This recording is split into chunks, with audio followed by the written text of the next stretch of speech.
Hello, my name is Isabella Perez, Recreation Leader for the City of Socorro. Thank you for joining today's meeting. Before the meeting begins, we would like to remind our guests to remove all hats and silence all electronic devices. No destructive behavior or outbursts will be tolerated, and violators are subject to ejection and possible prosecution. Hola, mi nombre es Judy Rodríguez, secretaria de Planificación de la Ciudad de Socorro. Gracias por participar en la reunión de hoy. Antes de que comience la reunión, nos gustaría recordarles a nuestros invitados favor de quitarse los sombreros y silenciar todos los dispositivos electrónicos.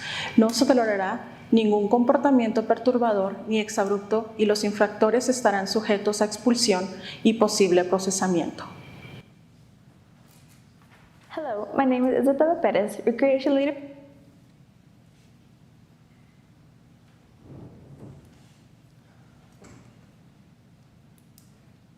It is 6:04 p.m. This meeting is called to order. Item number 2, Pledge of Allegiance and a moment of silence.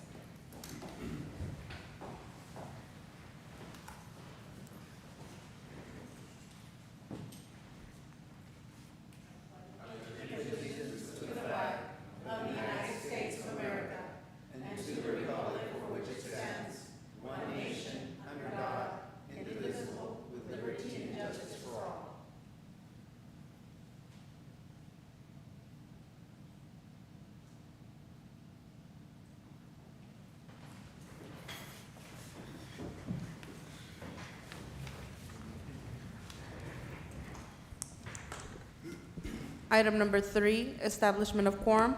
Ruben Reyes. Here. Cesar Nevares. Here. Alejandro Garcia. Here. Mayor Ivy Avalos. Here. Rudy Cruz. Present. And Ivan Colombia Lopez. Here. Mayor, we have a quorum. Thank you. Item number 4, Public Comment. Mayor, we have 2 speakers. Our first speaker is Margarita Perez.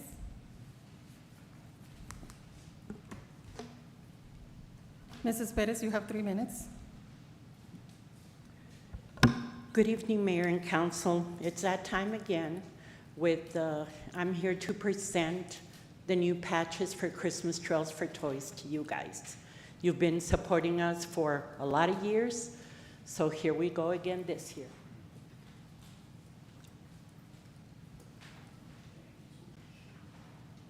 Can we get an applause for Miss Margarita? She does this year after year, and it's absolutely amazing.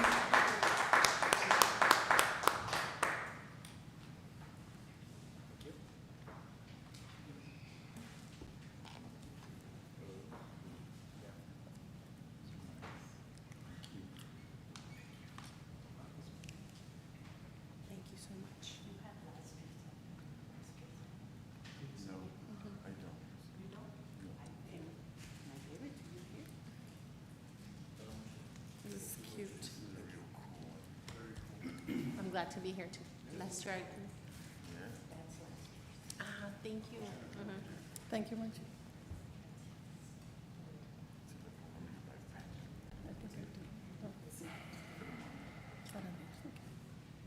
Thank you.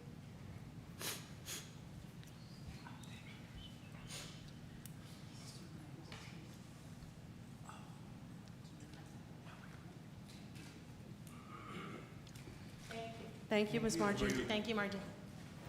Alejandro Lozano. Mr. Lozano, you have 3 minutes. Thank you. Good afternoon, Council, Mayor, City Manager, and staff. I'm Alejandro Lozano, and I have a question and a concern on the bus system that that proposed already, and apparently it's going to start, what, tomorrow or soon? My question to you is the routes. Are you all going countywide or just the city of Socorro? If I can, I don't know if you We're can. not allowed to No, answer during we're not. presentation? No I'm questions? sorry. Well, Go my ahead. concern is That's that, fine. think about it, the City of El Paso introduced the ordinance a few years ago about the trolley in downtown El Paso, and we objected to it, and they still went and did it. And of course, you know what happened. It's just a trolley that goes nowhere. And I think that this bus system, if you don't have throughout the county, just citywide, you're gonna fail. Because who's gonna ride around the city bus just in the city of Socorro? So, who can ask me and answer that question about the routes? Can I see the city manager or somebody in staff? We can get back to you if you left your name and number. One of us can get back to you on that information. But you do have a route, right? Yes, You have there's- routes, Yes. and it's just City of Socorro.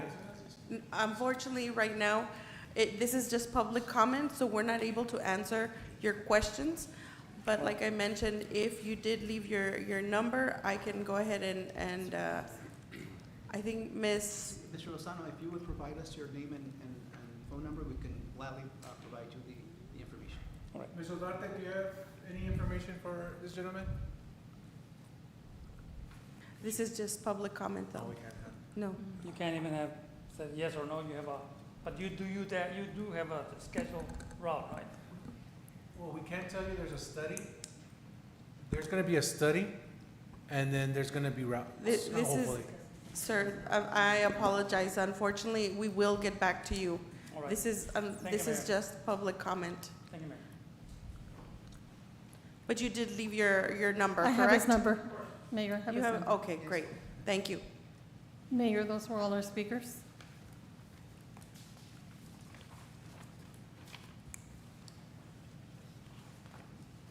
Item number 5, going into presentations. Presentation by Martha Velasco by Optavise. Ms. Velasco, a benefits advisor agent, to present a variety of life insurance plans, terminal ill policies, and accidental and injury coverage plans offered by Washington National. Good evening, everybody. My name is Marta Velasco, and yes, I am a representative of Optavise Benefit Advisors. Is that a little bit too loud? I have a naturally loud voice. But I want to give you a little background on myself before I present these products to you. I am born and raised in El Paso, and I grew up in Isleta, so I'm very familiar with the community growing up here. Of course, most of my friends, they either lived in Socorro, Isleta, or in the reservation. So I'm very familiar with the community needs as far as the educational backgrounds and things that a lot of us have that might have grown up with, which is why I represent Optavise, because we're not just insurance agents that we go out and sell products to employees or, in your cases, like council members. What we do is we also recommend and teach. I personally like to teach all my policyholders how to use their benefits, because many of us, 90% of the employees or people that I meet with, they tell me, Martha, I've got all these deductions coming out of my paycheck and I have no idea what I'm paying for. I don't even know how to use it. So that is what I very proudly like to do for my policyholders, is teach them how to use their benefits, because we pay for those things. And sometimes things happen and we have no inkling that we had that type of coverage. So that is one of the things that I really like to do. And then I meet a lot of the single mothers, as I was. When I was younger, I was a single mother. My parents, being Mexican, they grew up, being labor workers, and they were not educated about insurance. And I know many of us grew up with those type of backgrounds and are not familiar of how to protect ourselves or our loved ones if something happens to us. So I really enjoy, also part of my passion is teaching a lot of these young mothers or even fathers that are single parents, that when I ask them, what are you going to do if you pass away? What's going to happen with your kids? 99% of the time they tell me, well, I guess my parents will take care of them. And so that is one of the things that is very important to me, is to also help the community in that way, is that to teach people the importance of these things so that we're all prepared, because like I said, my parents and many of our parents probably never taught us about those things. So I do like to do that, and it's going to take me actually into our life insurance benefit. There's 2 benefits that I'm going to talk about. One of the things is that I know that you all have your open enrollment and you have your benefits in place, but this is something that would not interfere with anything that is currently being offered. I do have an option that I'm going to show you anyway for future reference, but for example, our life insurance benefit.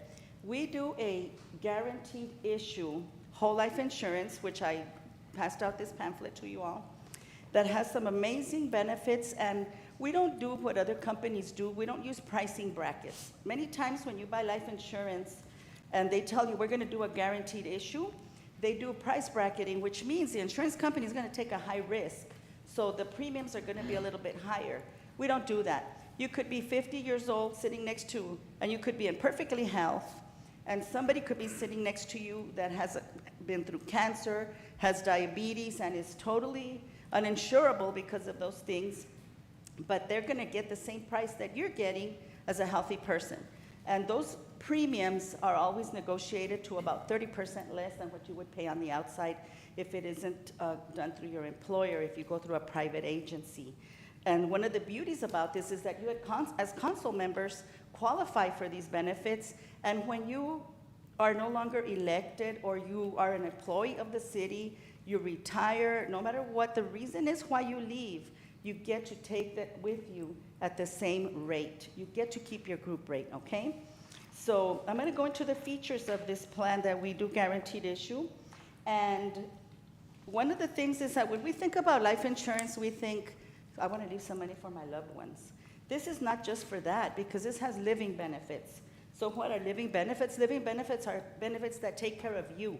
So this plan, for example, if it has a terminal illness rider that is at no extra cost to y'all. So if you get diagnosed with a terminal illness and you have a $50,000 policy, upon diagnosis, you can cash out $35,000 from that policy. You don't have to take out the whole $35,000, but you're allowed up to that much, and then the remainder goes to your beneficiary upon death. Because if you go through terminal illness, you're definitely going to need money, because especially if it happens during your working years, because that means that now you're going to probably be on a COBRA plan because you're no longer working, or even through your own traditional plan that you have. You're still going to have to be forking money out of pocket. You're going to have less income because now if you're on disability, you're only making a portion of what you make now. So you're going to have a loss of income and a huge increase in expenses.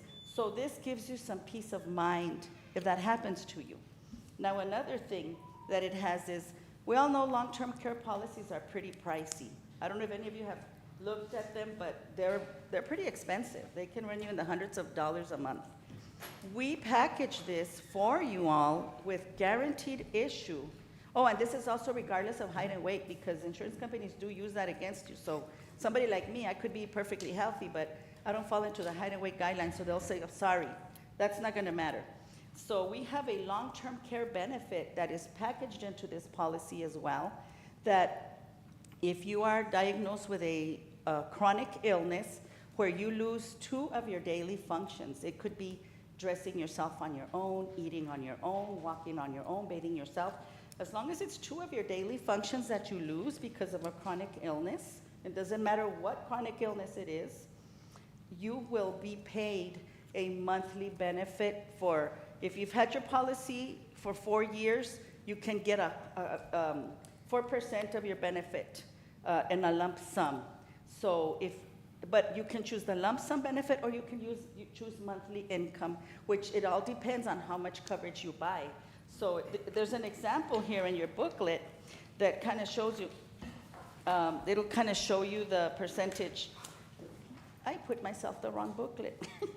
I was making sure that you'll have the right one, but you can see it. Let me see, sorry, I'm so sorry about that. They just revamped these benefits, so it used to not offer it used to not offer the long-term care benefit, and now it does. So right here in the example, it shows you, let's say you have it shows you a $100,000 benefit, but let's say you have a $50,000 benefit. You will get a monthly, on the first year, you'll get $2,000 a month for a year, and if it's been 2 years, then you get $4,000 or $2,000 a month for 2 years, okay? Or you can get the lump sum, like I said. So if you have a $50,000 policy, that's $24,000 that you can take out as a lump sum. And you can use that money however you like. It could be, here you go, sir. It could be however you like to pay for somebody to care for you, for your care, your private care, whatever you need. You can use that money. And on top of that, if you are also diagnosed terminal, you can also take out the terminal illness money. So this gives you a lot of options and peace of mind.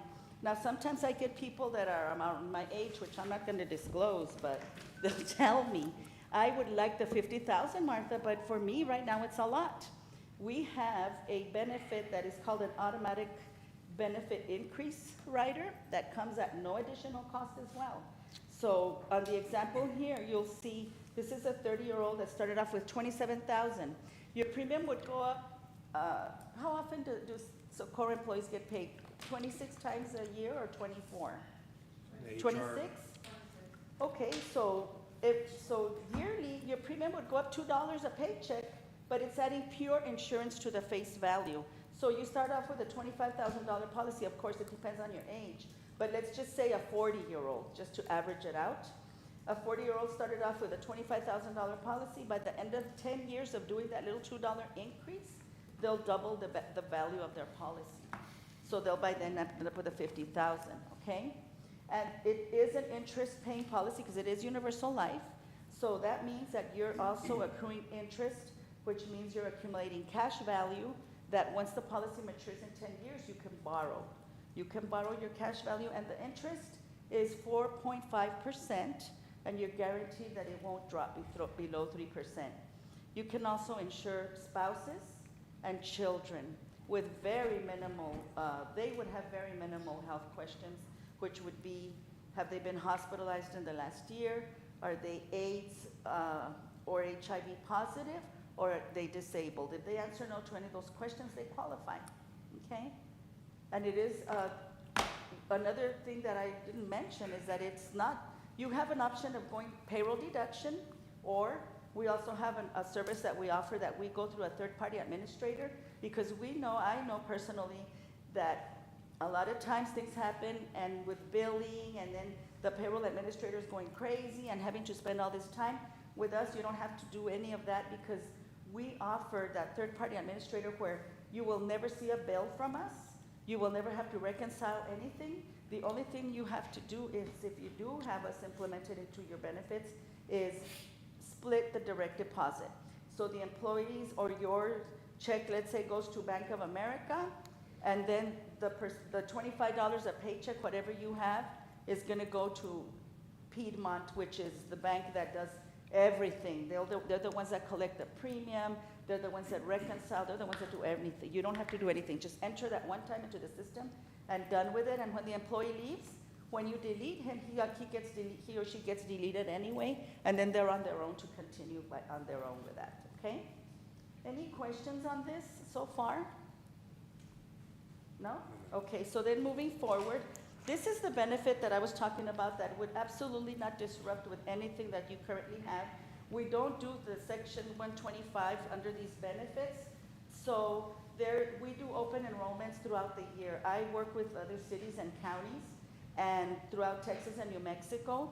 And it's not something, I know you guys have your open enrollment coming up, but this is not even something that has to be done exactly during open enrollment. It could be done at any time of the year because it is not on a pre-tax, because since interest is being paid to the policyholder, we can't do it on a pre-tax, okay? Now, moving forward, I'm very proud of, I know you have an accident plan in place, but this is something I just want to show you for future, if you ever want to consider it.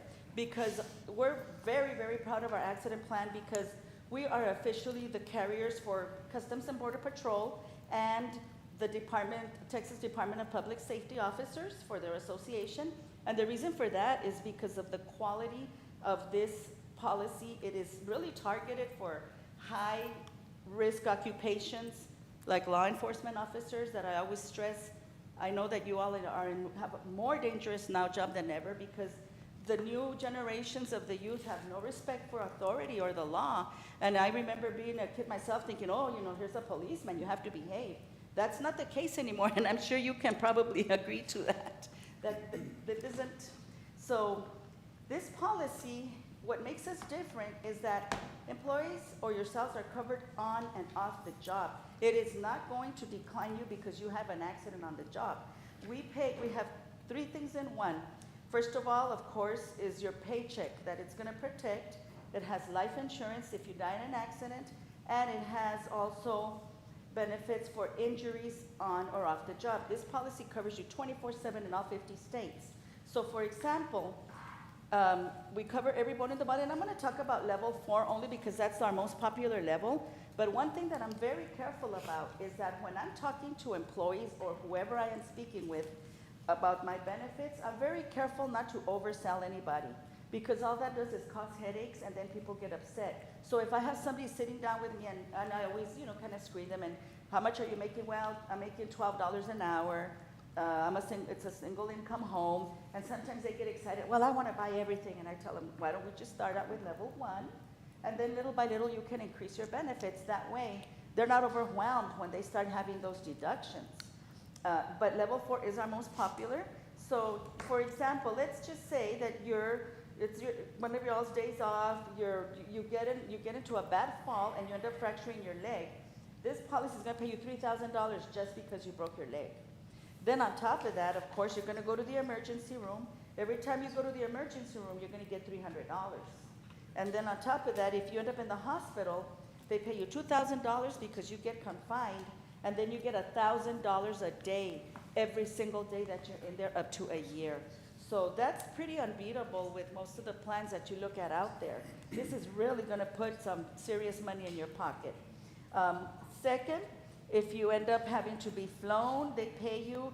If you have to travel and let's say you're detailed and you're out working in somewhere else in Odessa or far away, and you get in an accident and your family member has to go over there to be with you, we'll pay you for the transportation, we'll pay you for the hotel room, we pay you for all those types of things. Like family lodging pays you $175 a day. Okay, so just to give you an example. And we also have a public safety benefit for officers that carry guns. If you get in an accident, if you're shot in the line of duty, you get $2,000 on top of all your hospital benefits of $1,000 a day and all that, on top of, because we're covering you even while you're on duty. And then at the end, it has a life insurance benefit, like I was saying, that if you die in an accident, and remember, like I said, this is on and off the job. I hear a lot of people complain to me and tell me, well, I had this accident on the job and they didn't want to pay me because of this. We don't do that. And then another thing is that we have zero elimination period. That means that if you get into an accident today, you go to the emergency room and doctor says, you can't work for the next 2 weeks, 3 weeks, 6 months, whatever time it is, up to a year, we start paying you starting tomorrow. You don't have to be out 7 days before we start paying you.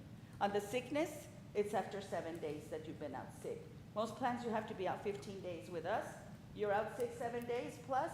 On the 7th day, we start to pay you your disability, your sickness disability as well. So if you die in an accident, it's going to pay anywhere from $125,000 to $250,000 to your beneficiary. Okay, and that's pretty much closes up our accident plan. I'm very grateful and thankful that you all gave me the space and the time to come and speak to you. And I hope that in the future, near or far, that you're considerate of my benefits, because I think that with my references that I'm willing to provide, you would be very satisfied, because one thing is, you will never have more work on your desk when you offer benefits through us. Thank you. Thank you. Thank you. I have a question for legal. On this item. You have a question on this item? Yeah. For legal, Jim, normally for these types of presentations, shouldn't it be the HR department handling this, and then it would be presented to council? I feel like we're putting the cart before the horse here. I mean, you said should. Should it be? The short answer is yes. I can tell you legally, there's no prohibition against it. I mean, it's not impermissible in any legal sense. As a practical matter, I can tell you most municipalities, particularly the larger ones, I mean, when the home rule municipalities over 10,000 in population, almost all of them have a policy that says we don't do sales presentations at city council, at public meetings. We are a policy-making board. We don't want to listen to sales presentations. You want to make a presentation, you go talk to administration. Okay. And I did bring that up when the item was posted. Oh, okay. I was confused. I said, thank you. Ms. Villalobos? So, yes, I brought this item, and I did talk to Jim prior to, and yes, exactly what he said here was correct. This is, but in the same token, this was nothing different from when Revive came and gave their presentation. This one was just a presentation. There was no action or discussion. With Revive, there was. It was a presentation, action, and discussion.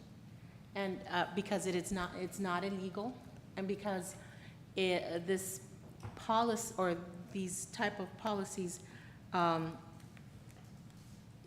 it's not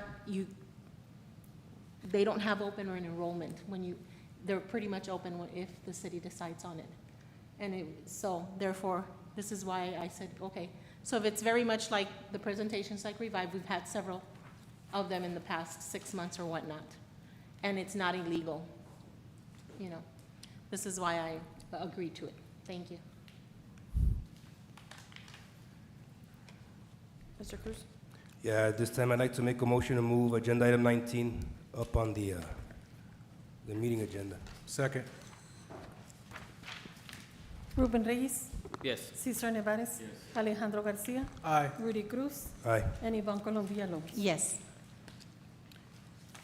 Moving to mayor and council, item number 19, discussion and action to approve Borderland Media placing 100 commercial trash containers for advertising while promoting cleaner streets and public spaces. Motion to approve. So, Mayor and Council, I'd like to present this item. There's a slideshow, if y'all would bring it up. Did you receive the slideshow presentation?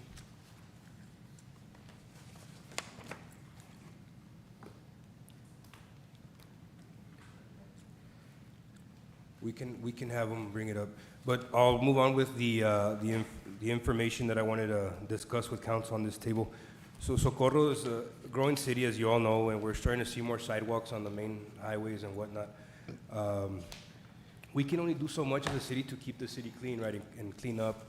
What Borderland Media does is, as you've seen in the larger cities, like in the city of El Paso, they have the trash canisters placed on cities right-of-ways or whatnot. Again, something that looks appealing, not ugly, but you'll see them at the public parks, you'll see them in cities right away for people to dump their trash rather than people dumping it in the streets and our public works department having to go pick it up and get it off the streets. So what Borderland Media does is they place their canisters throughout the city, but it's only with the approval of council. I'm not sure if you all have the slideshow presentation yet. I won't present the slideshow presentation. I'll let Borderland Media do so. And I believe Mr. Everscience is here as well, and he can approach the podium and answer any questions for you all, and he can start his presentation as well at this time. Thank you.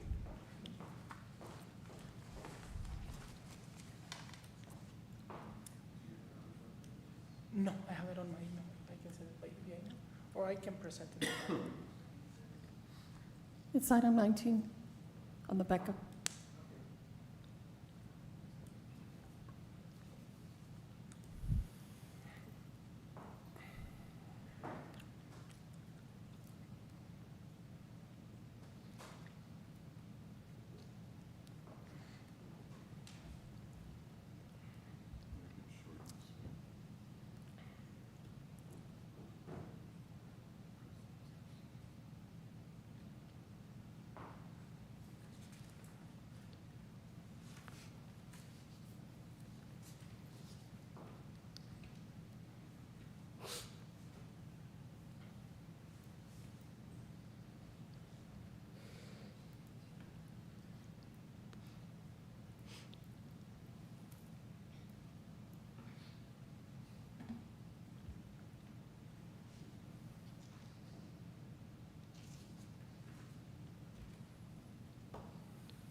I can start without the presentation if you want, guys. Is that okay?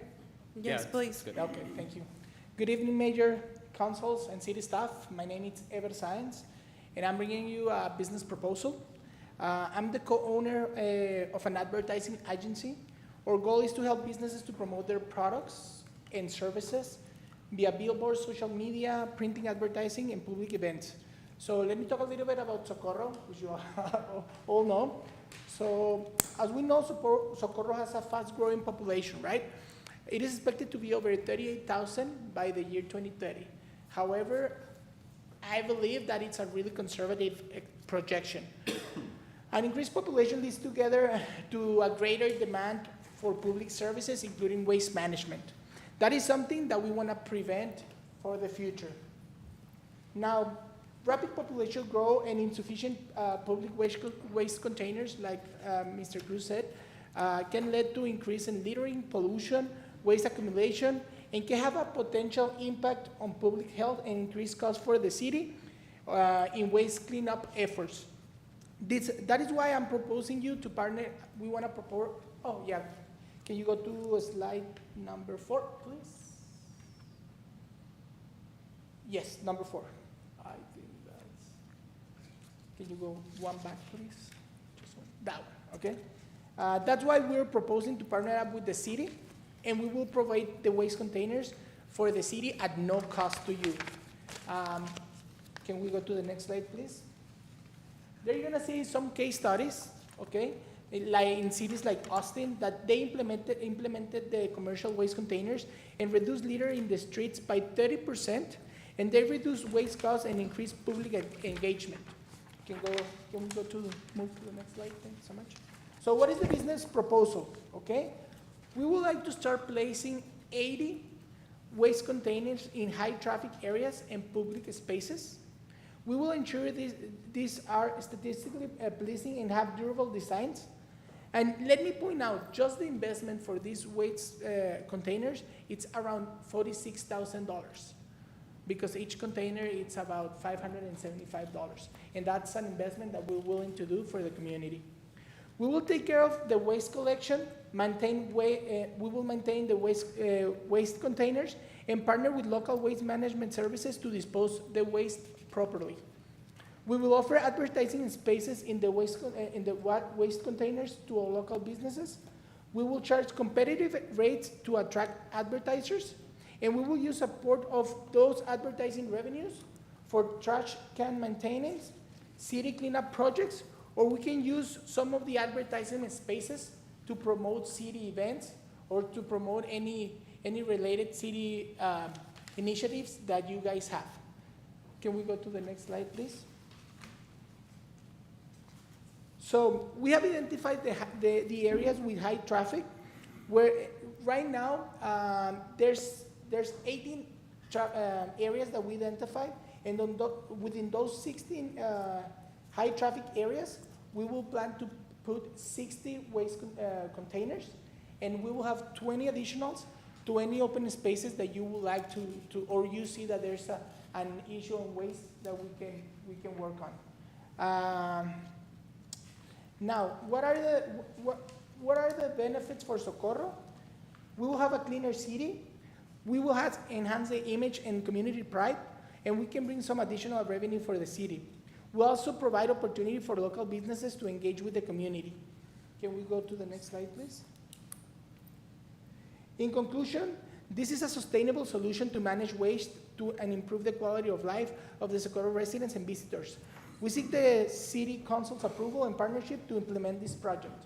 I don't know if you have any questions. Mr. Cruz?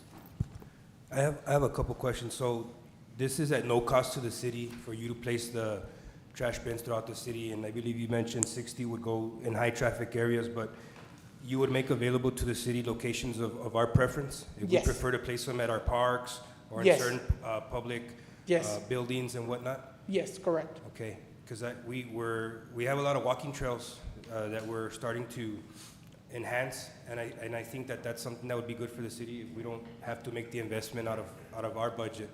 But that's kind of what I wanted to, and then you guys are also responsible for picking up Yes. and removal of the trash and whatnot. For the maintenance of the trash cans, whatever happened to them, we will replace them. We will pick up all the trash that are on those waste containers, and we will dispose that waste appropriately. Mayor, may I? Yes. Mr. I would, Martinez? yes, ma'am. I'm sorry, I should have said Jim Martinez, City Attorney. I I need to apologize to council for my tardiness. Some of these things don't occur to me until the matter percolates for a while. And I read this on Friday when it was submitted, and then I read it again on Monday when we published, and it wasn't until this afternoon I was going through it again that something occurred to me. I do have a concern about procurement compliance in some way. I mean, I know we're not purchasing anything, but I still have a concern about procurement, and I haven't worked it out. It's somewhere between procurement and real estate. We're renting them the space in effect, and I'm worried that we're not doing a formal procurement for that. And so my humble request is, if you'll just give me a little time to research that, I would politely ask council to postpone this item. And again, I'll tell you, it came to me late, so that's my fault. Okay. Would anybody like to make a motion? I'll change my motion to postpone till next meeting. Postpone because the attorney didn't have time to look at it. Because you approved the item, Jim, when it was submitted. I did, and the procurement issue didn't come to me until today in the afternoon. And I'm not done with it. I need to.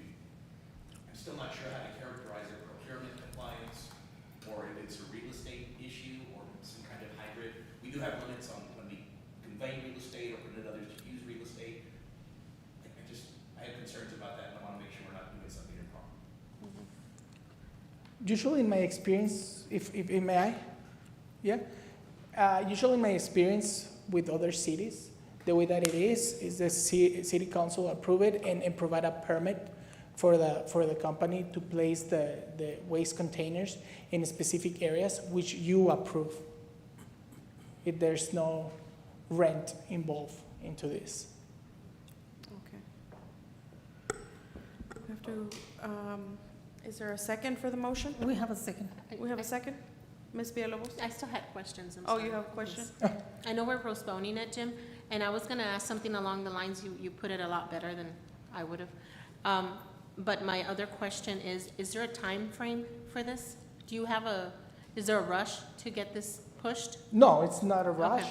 Okay. If you guys take the decision to allow us work with you, it will take us about 45 days to start installing the waste containers because we already have some available. And it will take us about less than 2 months, 2.5 months to have all of them, the 60 in place. I'm sorry. And there's a contract the city would sign with you guys and for an extensive amount of time? We can talk about that if you want. Well, that's something that the attorney's gonna need prior to. Yeah, there will be a contract, obviously. Okay. Correct. All right. Yes. Thank you. Any other questions or comments? Ruben Reyes. Yes. Cesar Nevares. Alejandro Garcia. Aye. Rudy Cruz. Aye. And Ivan Colombia Lopez. Yes. Thank you so much for the opportunity. Thank you. Appreciate it. Moving on to consent agenda. Motion to consent. Second.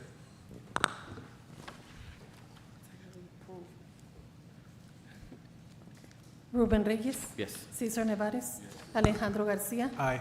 Rudy Cruz. Aye. And Ivan Colombia Lopez. Yes.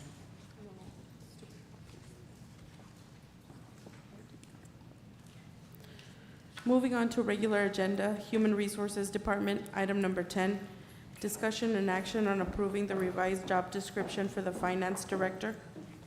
Motion to approve.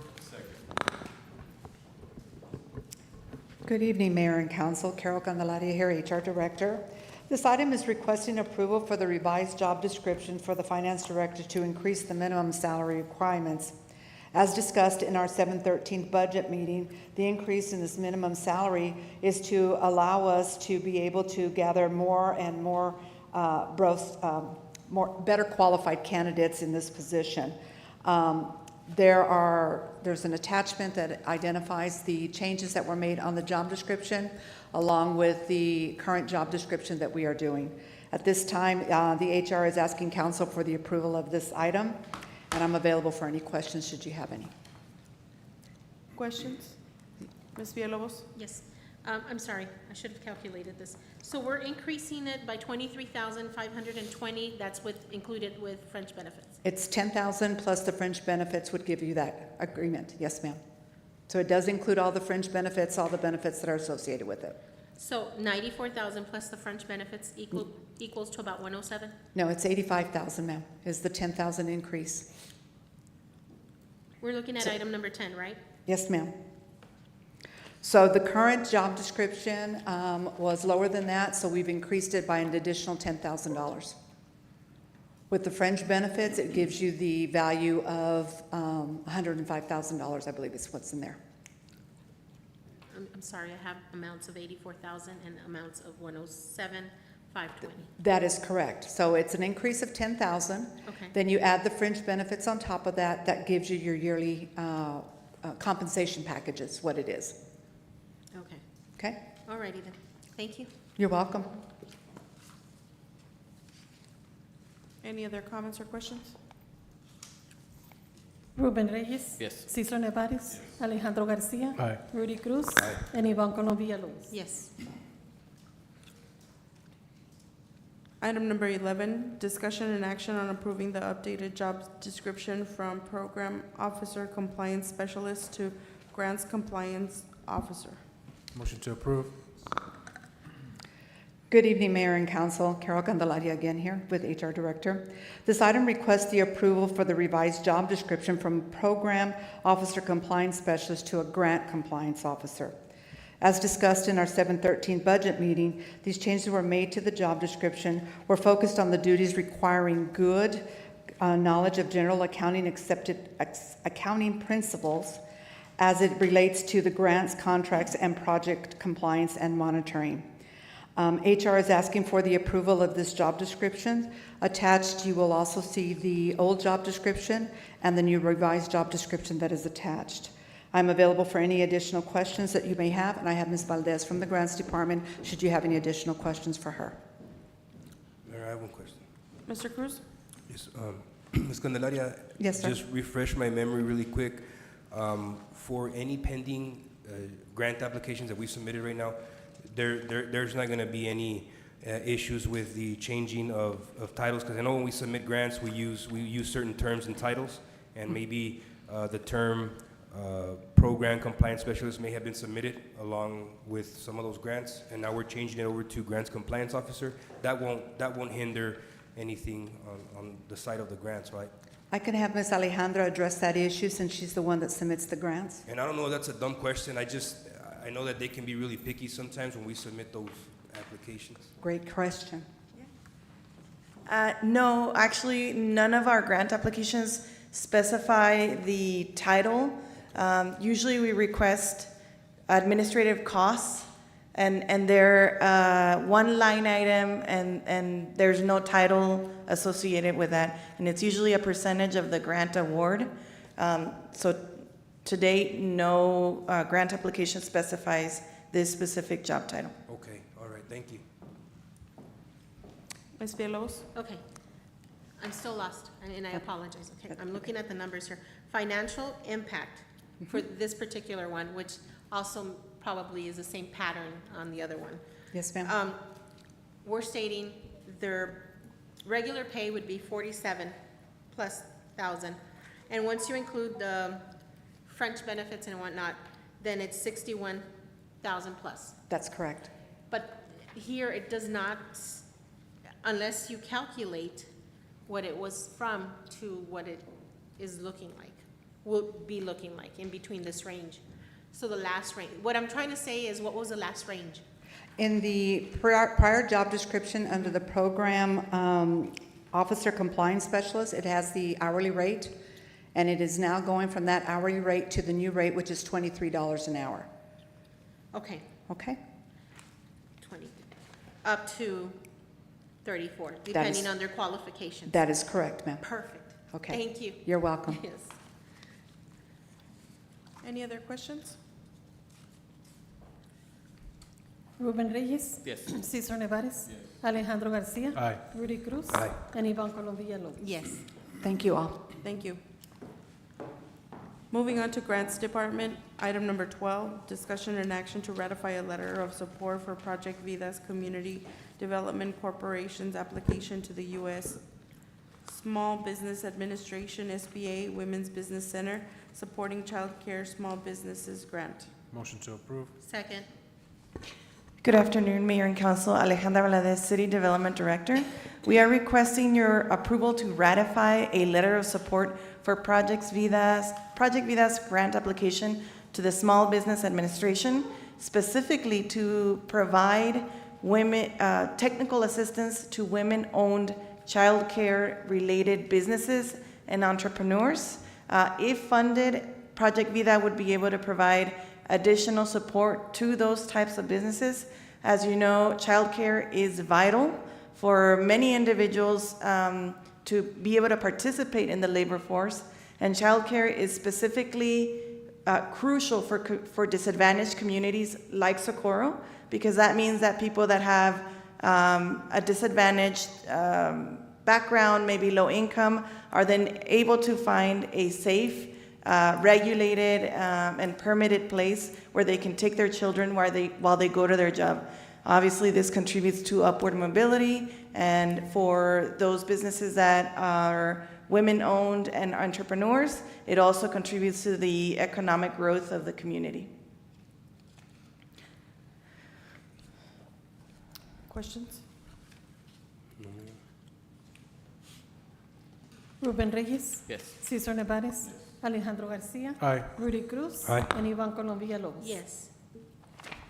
Item number 13, discussion and action to approve supplemental agreement number 3 for work authorization number 3 for the Sparks Arroyo Drainage Improvement Project under contract number 22-07-01 with Camacho Hernandez and Associates LLC. This supplemental will result in a reduction of $175.55 to the maximum amount payable for work authorization number 3. Motion to approve. Second. Good afternoon, Mayor and Council. We're requesting your approval for this supplemental for the Sparks Arroyo Drainage Improvement Project. This supplemental, what it does is it accounts for an environmental feasibility report that was required by the Water Development Board that was not initially included in the Exhibit D budget. So what Camacho Hernandez has done is they have looked at their approved budget, and what they're doing is they're moving some funds from their direct expenses line item into the line item to be able to cover the EFR and the benefit cost analysis. So all in all, the net change is a reduction of $175.55 to the maximum amount payable on this contract. Mr. Cruz? Ms. Valadez, is there any way that the current contract can be amended or forecasted so that we can accept any and all change orders? Because I foresee that there's going to be more to come. Can they forecast and send you that list, and that way we can accept them all, or that's too premature?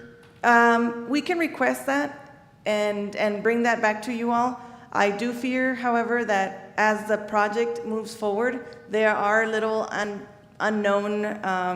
Yeah, because the reason why I'm saying this is if we see one in these small amounts of 175, there's going to be several more at every single council meeting for this project here. But That's if right. they can forecast and look at their schedule, they can kind of place a dollar amount, and that way we can accept them all in one meeting. But again, I don't know if that's feasible or if it's something that we don't want to do or even entertain. Yeah, we can definitely go back to our city manager and Jim and make sure that we're following any requirements that we may need for contracts, and then come back to you all with those changes if that's possible. Thanks. Ruben Reyes. Yes. Cesar Nevares. Yes. Alejandro Garcia. Aye. Rudy Cruz. Aye. And Ivan Colom Villalobos. Yes. Item number 14, discussion and action to update the ARPA spending framework for the city of Socorro, Texas. Motion to approve. Second. Good afternoon, Mayor and Council. We're requesting your approval to the proposed updates to the ARPA spending framework for the city of Socorro. As you know, this ARPA spending framework was originally introduced back in 2021. We remind you that we bring this spending framework back to City Council every time there is an update to these budgets. This is a living document, but we are getting closer and closer to our obligation deadline per the ARPA statute. So our department heads and supervisors have done their best to go back and get quotes, actual costs for these projects. And so the updates that you see here reflect those actual costs. There are a number of increases to project budgets, and that is to reflect actual costs where the costs came in above the estimated amount. And then there are also decreases to some of those projects, and that is to make sure we allocate funds that have not been used to those projects that do need the funds. In all, if you notice, the net change in the total budget for our ARPA allocation is $0. So there is no increase or decrease. It's just a change of the allocations for each project budgets.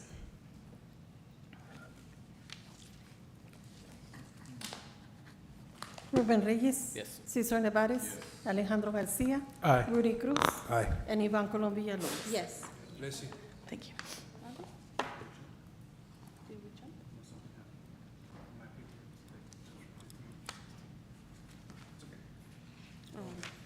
We're at 15. Yeah, we're okay. Moving on to city manager, item number 15, discussion and action to approve the anticipated proposed tax rate for fiscal year commencing October 1st, 2024 through September 30th, 2025 for the city of Socorro, Texas. Motion to approve. Second. Good evening, Mayor and Council. Adriana Rodarte, City Manager.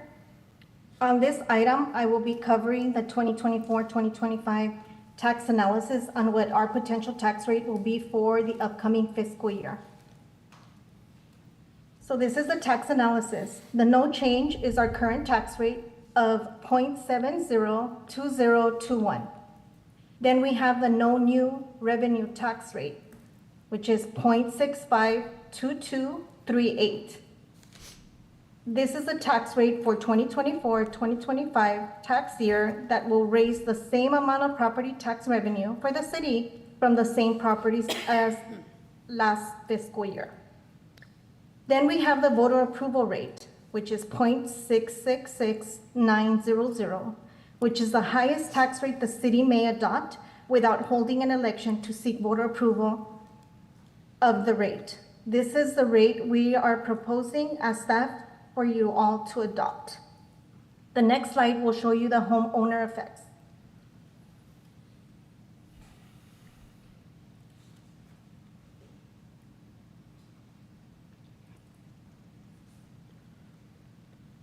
If we adopt the voter approval rate, the impact to the homeowner on a $100,000 valued home will see a decrease of $49.17.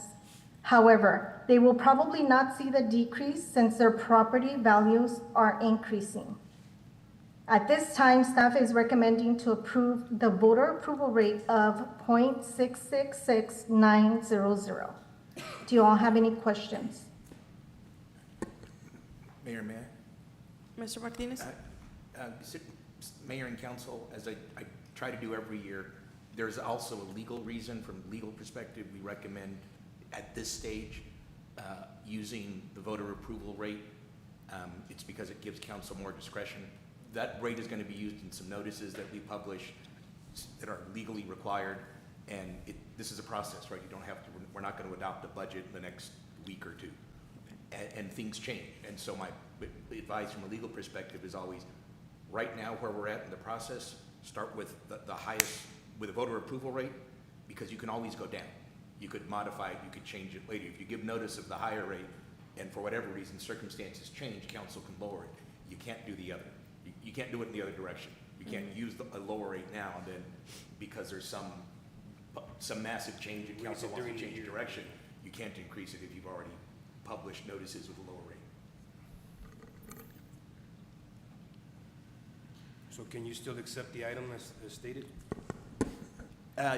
Yes, I would make part of the motion adopting one of Voter the approval specific rates. Yes, by voter approval, that's been specified, yes. Okay.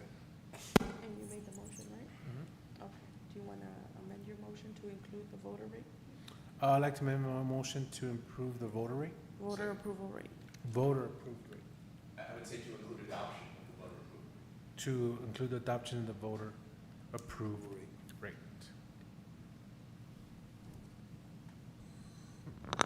Second. We have a We had a second. second. Ms. Villalobos? And this would be it. This is the vote. We're not talking about this anymore. It's moving forward. Mr. Jim? No, I wish it were that easy. No, ma'am. No, it's not the formal vote. This is really a preliminary, it's kind of a notice to say, look, this is the one we're using for this, for the upcoming budget process. It really marks the beginning of the budget process. There will be public hearings and notices after this, and later there will be a formal vote on two different ordinances, one to adopt the tax rate and another to adopt the budget. I think 16 explains that a little bit further, where we have the different dates. And the reason I tell you this is I'm constantly getting calls and people coming up to me regarding this, that we're changing it every time we talk about it, and that's not the case. We've talked about this several times, but it's still the same rate. Thank you. Ruben Reyes. Yes. Cesar Nevares. Alejandro Garcia. Aye. Rudy Cruz. Aye. And Ivan Colombia Lobos. Yes.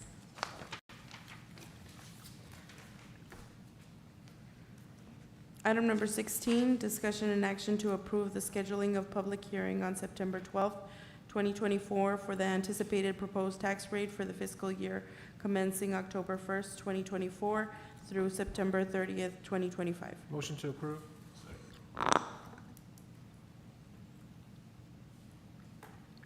Good evening, Mayor and Council. This item is to schedule a public hearing to adopt the tax rate for September 12th, 2024. That coincides with our budget calendar that was approved by council. Do you all have any questions? No question. Ruben Reyes. Yes. Cesar Nevares. Alejandro Garcia. Aye. Rudy Cruz. Aye. And Ivan Colombia Lobos. Yes. Item number 17, update on the resignation submitted by District 3 Representative Rudy Cruz Jr.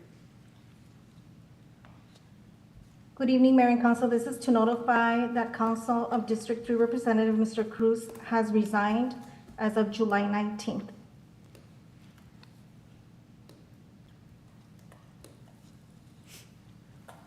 Do you all have any questions? Ms. Villalobos? Just because Mr. Cruz is resigning, he'll stay on board till Election Day, November 5th? That is correct, through the holdover clause. Clause, okay. Thank you. Thank you. Any other questions? Item number 18, discussion and action to approve the amended order scheduling an election to be held in the city of Socorro, Texas on Tuesday, November 5th, 2024, for the purpose of electing the city of Socorro mayor, city representative at large, Representative District 3, and Representative District 4. Motion to approve? So, good evening, Mayor and Council. This item is to amend the order scheduling of an election on November 5th to add District 3 representative to the order. Do you all have any questions? Ruben Reyes. Yes. Cesar Nevares. Alejandro Garcia. Aye. Rudy Cruz. Aye. And Ivan Colombia Lobos. Yes. Thank you. Thank you. Item number 20, discussion and action to direct city manager and/or her designated staff to look into the changing the current ordinances regarding covenants and parks that are currently in place for new and upcoming commercial and residential subdivisions. In addition, city manager and/or her staff to review the required, if any, covenant bylaws for upcoming subdivisions, whether the subdivision is commercial or residential, and allow this council to make changes. Motion to approve? Second. Ms. Villalobos, would you like to introduce? Yes. I brought this item, I've noticed for a number of years, the quality of the parks we're getting from our developers versus the city of El Paso. And so I thought it was time that we come in and maybe look at our ordinances, because obviously we're getting what our ordinances state that, we can get. So the first page that I have on here is one of the most recent subdivisions that started maybe 3 years ago, Sunset Valley Estates. If you walk and to this area, right now I'm being told there's about 204 homes, or lots, I'm sorry, I should say lots, because there's some lots have duplexes on it, in this area for this park, this size of park, which is to me relatively smaller. And you'll see, I'll show you one that has residents about the same amount, and the parks are a lot bigger with walking trails and other amenities that we don't get. And so the quality of the playground is, well, this one's a little bit better. I'll show you one that was done last year. And this is a little bit, the quality of it is a little bit better, but it's small. It's a small little playground. Kind of looks like the one we buy at home. Put it in the backyard for, cost about $1,500. They put it in the backyard. This particular one, first page, also has a trash can. Most of them that I looked at, we have not received, or we don't have a trash can or benches. This one also has benches. It has a small walk trail, which is okay. And, but we don't have the, what is it, the tarps or covers that most of these El Paso parks have. And so we should be asking for better quality, number one, because I can already see that in 5 years, some of these little parks, playgrounds are going to be replacing, and the city is the one that is responsible for replacing these little playgrounds. The second page is Leonora Estates. In Leonora Estates, there is no playground. The area is big enough for a playground, and what they put in place of a playground was a bench. I believe that's a trash can and a basketball court. You'll see that on page one and I'm sorry, they're out of order. No playground, and they did put soccer nets in place of a playground. It also, if you look at the two other parks that we just looked at, there's green grass and or mulch and pebble rocks. On the third page, you'll see the most recent one, and that's on Haciendas of Socorro. Now, this park itself is made out of plastic. It's a lot cheaper than, or I'm sorry, a lot less expensive, I should say, or the quality, because I don't know what they paid for. The green areas that you see is all weeds. It's not grass. There's no grass. There's no rocks. There's no walkway. The park itself is pretty big. There's room for a lot more stuff to be placed on there. Again, there's no tarp. There's no benches. None of that is on there. So, and I wanted you to see the quality. If you look at the fourth page, this is an El Paso park. You can see the quality, the size, and there's plenty of places to sit, especially that rock wall that has that sitting area around it. It looks really nice.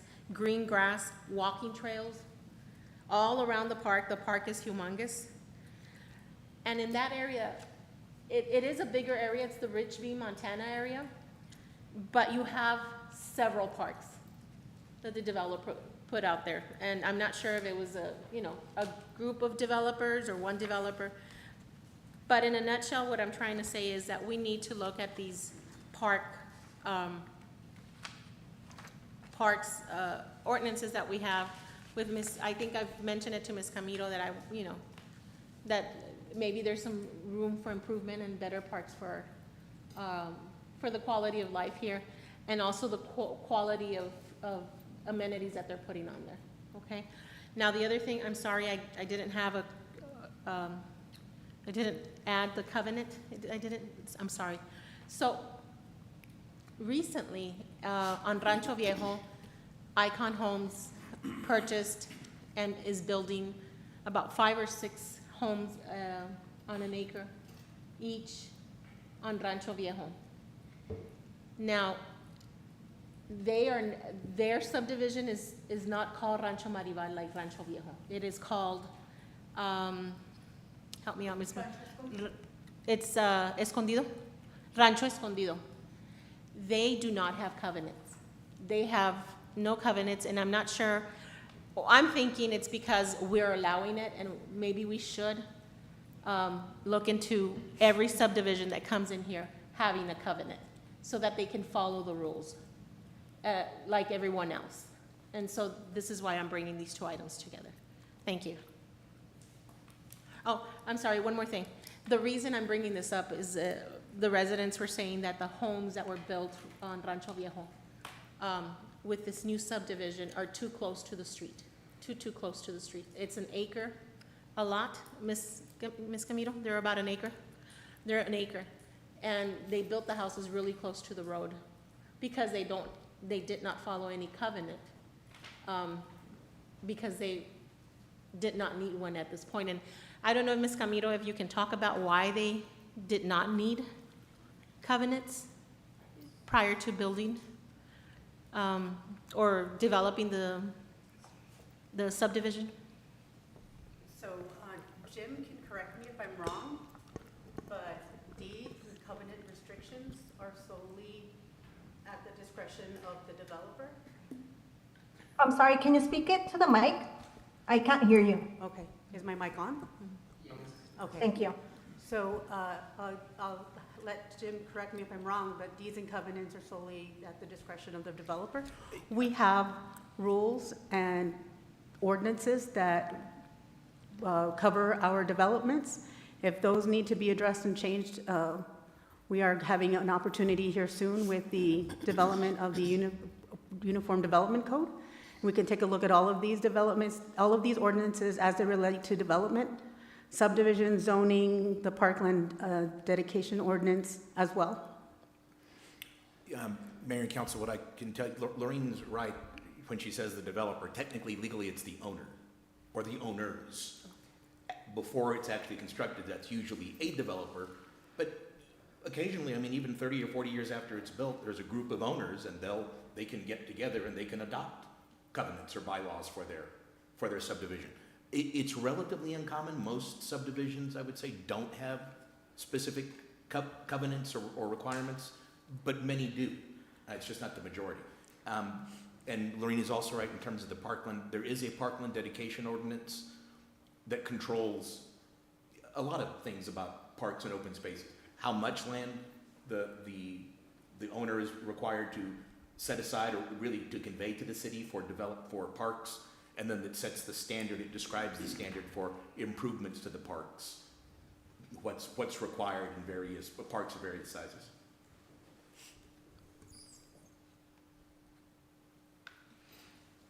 So at this time, it's just to review it, and you come back, and if covenants is something that we just want to leave off the table, we can do that once we review what we have in place and you know what The benefits or? Yes, exactly, if you don't mind. There's, what do you mean? There's an action in place here. Well, it was approved Right. prior to, so at this point, since Ms. Camilo and Mr. Martinez came back and stated that not every subdivision has covenants. It's with, okay. Right, right. And it doesn't mean that we can't impose covenants on there, right? Yeah, that's an interesting issue. I think it would depend on the nature of the covenants. Technically, I don't think you can impose covenants. I don't think you can require covenants. Okay. You could probably get to the same place using an ordinance. I mean, the city does have broad discretion to regulate land use through ordinances. And so even though it might not be called a covenant or bylaw or anything like that, you could probably do the same thing. It would just be, the vehicle would be an ordinance. And again, don't forget, you have is, the city currently has a parkland dedication ordinance that addresses these items. I understand your agenda item is to have the administration review that and develop proposals for it. Right. Mr. Garcia had a question. I agree with you, Mrs. Colon. Now, my question is, this would be new, a new law, a new, ordinance, or this would have to be a new ordinance for new development, right? Almost certainly, it would be, what I understood it to be. Retroactive, anything. Right, I mean, you can't require existing homeowners or property owners Right. to go back and, redo the standards of their structures to meet the standard you select tomorrow. Right. So now, with us accepting this and passing it, we're actually going into this and saying we want new ordinances that are, or new covenants. The covenant is a separate issue. I would set that aside. In terms of what the parks, the size of the parks and what they look like, what equipment they have, what other improvements they have. Don't forget, you already have an ordinance that addresses that. Right. And yet, the council can always choose to amend the ordinance and change the development standard. Say, well, instead of, X amount of land, it's gotta be Y amount of land. Instead of developing it to this standard, no, it's gotta be better than that. The council has discretion to do that. Okay, so what we're approving now is actually looking to change this? As I read the item, it's directing staff to review that and develop proposals to bring back to council. Something comparable to El Paso? Yes. Okay. And it would also just add on the parkland dedication, according to the online ordinance, that was passed in 2022. If there was anything in place prior to that, it's not reflected in the ordinance, and some of the parks that Ms. Colombia Lobos referred to were in existence before that ordinance was adopted, thus not having to meet those requirements. Ms. Villalobos? If you can include the verbiage on that, when you guys come back with proposals, just to let us know, okay, this is already being done, or it's at this level. Okay, thank you. Mr. Cruz? Yeah, the only concern that I have here is, I get it, you want better parks for future development, and I agree with that too. But again, that's gonna go through an ordinance change, and what that is, I don't know. If this item's requesting for staff to go look at potential options, then so be it. The covenant bylaws for setting the rules in subdivisions, that doesn't sit well with me, because now we're telling people how they need to live now, how they need to have their yard on top of the ordinances that we already have. We already have rules in place and through the city ordinances, but a lot of these concerns here are addressed in the setbacks and those laws that the city has. So I don't see where the city gets involved in covenants. That's kind of like a internal HOA type of deal that neighborhoods establish on their own within themselves and their own bylaws. The city can't impose any of that on our residents. Well, we're actually already requiring our residents to have, I think, Mr. Reyes, the grass size was from 12 to 6, right? Moved it down to 6 inches. So there's already something going on that's similar to that. So why not impose? From 6 to 4? No, not Or 6 what to is it? 4, but, I mean, if we're looking at, what it is we're looking into the parks, and we're looking into ordinances of how big we want our parks. That's what That's exactly. That's what I'm trying to get. Are we looking for bigger parks? Is that what we're, because I'm off a little bit. Are we looking for bigger, better parks? That's what I'm asking. So what we're looking for is the size of the subdivision and the size of the parks that are being built now for that subdivision. Does it need 2? Does it need 1? What is happening around our surrounding cities? The quality. The other thing is the quality, because I believe, especially the one that was built just installed just recently, this tiny little plastic, we're gonna have to replace that, I'm sure, in about 5 years. That's cost to the city. Can we make them put something sturdier that has a 10-year warranty? Maybe, I don't know, if we can look into something like that. And the covenant, we can leave it aside. I honestly believe that depending on the amount of houses in that subdivision that were being sold, you would need some type of covenant, because the covenant also expresses the size of the home, the size of the garage. Those are the things that, come into play. I know that in the past, we have granted these builders smaller lots, and quite frankly, it's, because they want to build more homes and make more money. But this is why we, a couple of years ago, said lots couldn't be smaller than 6,000 square feet.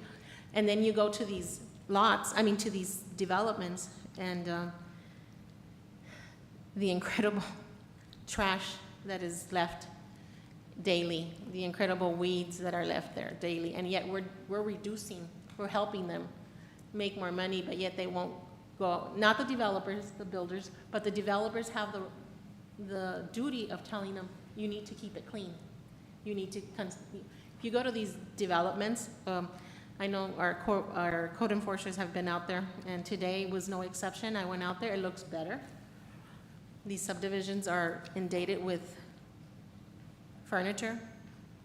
There are debris everywhere, weeds up to tall weeds, and yet it looked worse than 2 months ago. It looks better, but it still has all that.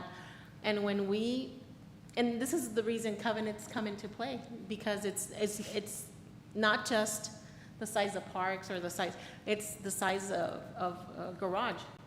The garage, sometimes they say can't be less than a 2-car garage when they're giving people a 1-car garage. Those are the things that we need to look out, because obviously they're here to make money.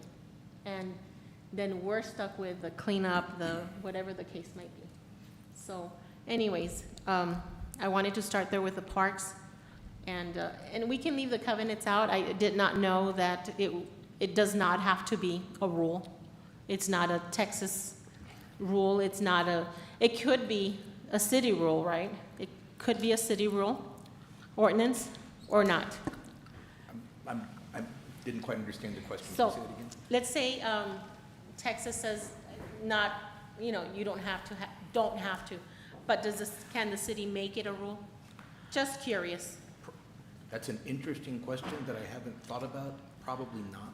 So in my experience and what I've read in looking at these deeds and covenants, they're usually older and in areas that don't have the restrictions and ordinances in place that a city does.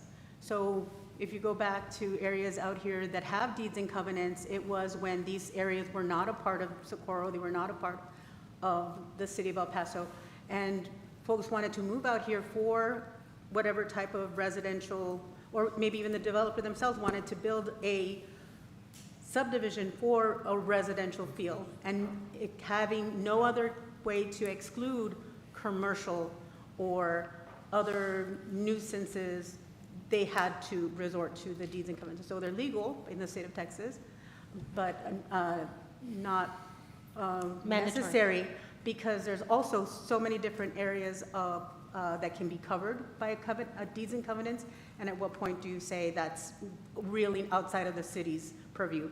The color of the homes, whether or not it's one garage or two, and that's just, again, what a person developing a property for a purpose would be inclined to prefer. Lorene is correct. In this area, they're older neighborhoods. In other areas, they're not. They can be very new, like the city of El Paso. Any gated community in the city of El Paso, almost guarantee it, they have HOA bylaws and restrictive covenants. Right? And some of them, you can't paint your house, electric blue. Sorry, you're just not. They have to be earth tones, that sort of thing. I'll give one moment. Mr. Garcia has a question. I'm sorry, Ms. Colon. I am Lost. I'm going to amend my motion, and I'm going to make a motion to table this item, only because I'm super confused I'm everywhere with this. Can I do that, John? Postpone. Jim? You can, I wouldn't say table it, the correct motion is to postpone. Postpone. and then Okay, yeah, identify the only date. because I'm not 100% sure what we're voting on, and this directs staff to do something.